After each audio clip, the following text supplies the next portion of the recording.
No vídeo de hoje vamos falar sobre equações diferenciais separáveis. Tá? Nos vídeos anteriores nós vimos a ideia de uma equação diferencial, vimos um pouquinho de modelagem, né, como é o nascimento de uma equação diferencial, e vimos a equação diferencial do tipo fundamental, aquela equação mais simples. Esse grupo de equações que são classificadas como separáveis não é um grupo à parte, não é um grupo disjunto de outros tipos de equações. É só uma maneira de tratar a resolução desses padrões. Tá? E o que eu quero destacar com isso? O que define uma equação diferencial, né, de primeira ordem separável? Se você, de um lado da equação, tem a derivada primeira, tá bom? Se de um lado você tem a derivada primeira, e do segundo membro você tem uma expressão que envolve x e envolve y. No entanto, você consegue fatorar em dois termos, um envolvendo só x e um envolvendo só y, pronto. É o que eu preciso perceber para classificá-la como uma equação diferencial separável. Então aqui nós temos um outro padrão. Tem uma equação diferencial, porque envolve derivada de primeira ordem, tá? E o segundo membro é uma expressão, seja ela qual for, que envolve x e y. No entanto, eu consigo escrever o segundo membro como uma divisão, uma razão entre uma expressão só em x e uma expressão só em y. Então essa é a ideia. Então o segundo membro pode ser ele o que for, mas se você conseguir fatorar em dois termos, os quais você escreve só em x ou só em y, ou você escreve um quociente que envolve expressões só em x ou só em y, pronto. É o suficiente para a gente classificar assim como separável. Uma vez que ela é separável, a solução é deixar tudo que é y acompanhando o dy e tudo que envolve x acompanhando o dx. Então, por exemplo, aqui é como se a gente multiplicasse cruzados. Só que eu não vou multiplicar todos os termos. Eu vou mexer só com os termos que é conveniente para eu deixar tudo que é y, por exemplo, uma função aqui que envolve y, de forma equivalente, fica representado aqui, no primeiro membro, no quociente. E essa função que envolve x, eu não vou mexer, eu vou deixar aqui. Então eu consigo deixar o segundo membro, a função que envolve x acompanhando o dx, e no primeiro membro, a função que envolve y acompanhando o dy. E como é que eu fiz isso? Eu multipliquei aqui cruzado para manter a equivalência das expressões. Se você fez isso, o próximo passo é você aplicar a integral dos dois lados. Aí você vai resolver esse problema, essa integral, e você vai resolver esse problema. Tá? Feito isso, você vai encontrar uma família de funções que compõem a solução da equação diferencial dada. Algo similar você pode fazer aqui. Ó. A princípio eu tenho dy sobre dx, mas vou escrever o dx no segundo membro. O g de x vai continuar aqui acompanhando o dx, ó. Não vou mexer com o g de x. E o h de y, que está dividindo de forma equivalente, vai vir para cá, para o primeiro membro, multiplicando. Então nós temos aqui uma equação equivalente à equação original. Mas observa, aqui eu tenho função de y acompanhando dy, e aqui eu tenho a função, seja ela qual for, que envolve x acompanhando dx. Então ela é separável. Separei, vou aplicar a integral dos dois lados. E vai ter um mais c na história. Pronto, cheguei na solução geral da minha equação diferencial. Se for um problema com valor inicial, você acha o c específico. Se for uma equação sem valores iniciais, você pode deixar aí o c indicado. Tá bom? Então vamos ver aqui um exemplo. Ó. Resolva a equação diferencial. Bom, é uma equação, ótimo, de primeira ordem, ótimo, só que ela não é do tipo fundamental. Ó. Do tipo fundamental é uma equação que o segundo membro só envolve x. O segundo membro aqui tem x e y. Então ela não é do tipo fundamental, ela vai além. Ah, mas ela é separável? Sim.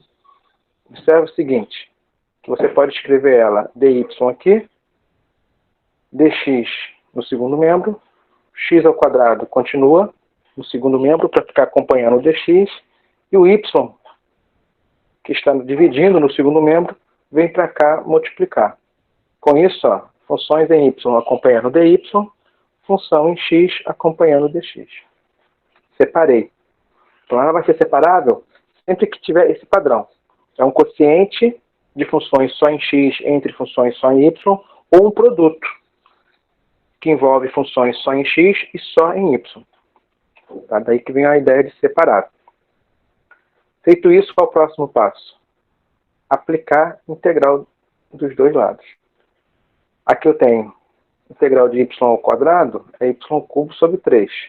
Teria um mais c aqui. Tá? E a integral de x ao quadrado é x ao cubo sobre 3. Teria um outro c aqui, que eu poderia chamar de c1 e c2. Ou o c1 posso escrever de forma equivalente aqui, com sinal negativo. Não posso? Eu tenho uma constante aqui, c2 menos c1. Então é usual colocar só um c, representando já essas duas constantes. Tá bom? Então aqui tem um c1, aqui tem um c2, mas eu posso representá-los só com c no segundo membro. Já é suficiente. Então essa é a solução geral da equação diferencial. Tá bom? Eu posso escrever y em função de x? Se for possível, você escreve. Nesse caso aqui, ó, y ao cubo é igual a, multiplicando todo mundo por 3, né? X ao cubo mais 3c. Ótimo. Posso aplicar a raiz cúbica dos dois lados.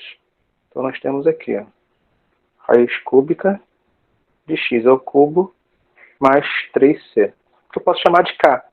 Então a função procurada, a solução da equação diferencial, é essa família aqui. X ao cubo mais k. Estou chamando aqui c é constante, 3c também é constante. Então estou chamando de k. Então essa é a família, né? É a solução geral dessa equação diferencial. Okay?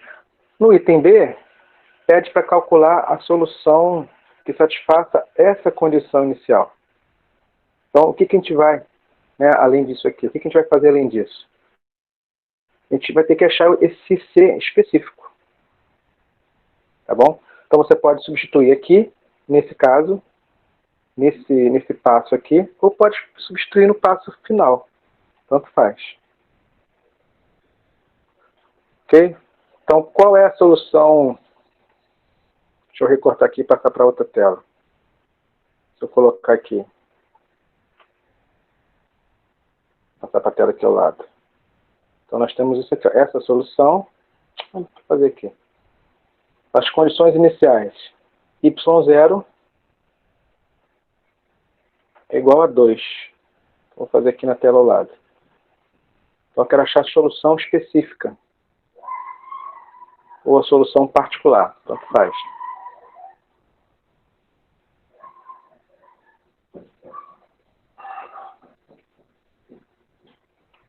É só a gente fazer y igual a 0. Não, x igual a 0 e y igual a 2. Ok. Então eu tenho x igual a 0 e y igual a 2. Está ali do lado. Ó. Tá? Quando o x é 0, o y é 2. Vamos achar o c. Então aqui, quando o y é 2, aqui tem o 2. Estou substituindo aqui, tá? Jogando para cá, ó. Então, quando o y é 2, aqui eu tenho raiz cúbica, e aqui é 0, mais k. Peguei a solução geral e substituí x por 0 e o y por 2. Então, vamos achar o k. Aqui eu tenho 2, raiz cúbica de k, ou k, eu vou levar aqui ao cubo em ambos os lados. K é igual a 8. Então, a solução específica é y igual a raiz cúbica de x ao cubo mais 8. Tá? Então essa é a solução para esse problema com o valor inicial. Vamos ver mais um exemplo? Resolva a equação diferencial. Percebe que esse exemplo não tem condições iniciais. Então não vai ser necessário achar o C específico. Vamos achar a família de funções e deixar lá o C genérico, tá? O C indicado. Bom, ela é uma equação diferencial de primeira ordem que envolve x e envolve y. Olha só, mas é um quociente entre funções só em x e só em y. Então, ela é separável. Vamos deixar aqui o dy, o primeiro membro, e vamos multiplicar cruzado, de forma conveniente. Tá? Então, essa expressão que envolve y vem para cá multiplicando dy. A expressão que envolve x fica para ficar acompanhando o dx. Feito isso, aplica integral dos dois lados. E você resolve. Tá? Ah, se a integral for muito difícil, vamos resolver a parte, né, aplicar a técnica que for necessária e trazer a solução para cá. Se ela for imediata, a gente resolve direto. Depois vocês podem ver um vídeo aí onde eu falo, né, de algumas integrais que a gente sabe o resultado de imediato. Aqui nós temos integral de 2y, y ao quadrado sobre 2, integral de cosseno, é seno de y. Integral de 6x ao quadrado é x ao cubo sobre 3. Então simplifica aqui e coloco mais c na história. Percebe que aqui tem y ao quadrado e seno de y. Então fica difícil escrever y em evidência. Então eu posso deixar assim a minha solução dada de forma implícita. Tá bom? Eu não preciso explicitar y igual a alguma coisa que envolve x. Tá? Eu não preciso explicitar sempre y em função de x, porque algumas soluções não são funções. Tá? Mas como assim? Quando eu consigo falar que y é uma função em x, quer dizer que ela é uma curva que define uma função. Quando eu não consigo explicitar isso, quer dizer que a minha solução é uma curva que não é função. Ou uma família de curvas que não é função. Tá? Por exemplo, aqui eu tenho o mesmo x associado a vários valores de y. Então, quando eu não consigo explicitar y em função de x, quer dizer que as minhas soluções não são funções e não precisam ser necessariamente. Podem ser curvas circulares, por exemplo. Tá? Nesse caso, é só deixar indicado. Tá bom, gente? Então, sobre separáveis, essa é a novidade. Geralmente a dificuldade vai estar aqui, né, em você resolver as integrais. Então, dá uma revisada nas técnicas de integração e pode dar uma olhadinha lá no vídeo que eu faço sobre algumas dicas lá de resolver alguns casos de integrais. Então era isso. Até o próximo vídeo.